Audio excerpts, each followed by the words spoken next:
Le savais-tu? Le cahier à spirale n'a pas toujours existé. Bien plus récent que les cahiers agrafés ou cousus, il apparaît dans les années 20.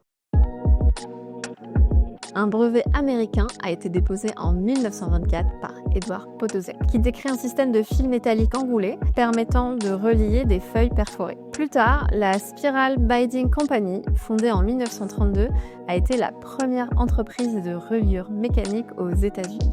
Elle a créé la première spirale métallique originale et plus tard la spiralastique, une spirale plastique populaire utilisée pendant la Seconde Guerre mondiale pour remplacer le fil métallique. C'est la naissance du cahier à spirale tel qu'on le connaît, un cahier qui s'ouvre à plat, qu'on peut replier sur lui-même et dont on peut arracher une feuille facilement. Mais la petite histoire ne s'arrête pas là. La double spirale, aussi appelée wire O ou twin loop en anglais, ou reliure intégrale en français, est inventée un peu plus tard, vers la fin des années 40, vers le début des années 50. Cette fois, le fil métallique est plié de telle manière qu'il donne l'impression d'être double et dont les boucles sont parallèles. Résultat, une meilleure tenue du cahier et des feuilles toujours face à face et non plus décalées.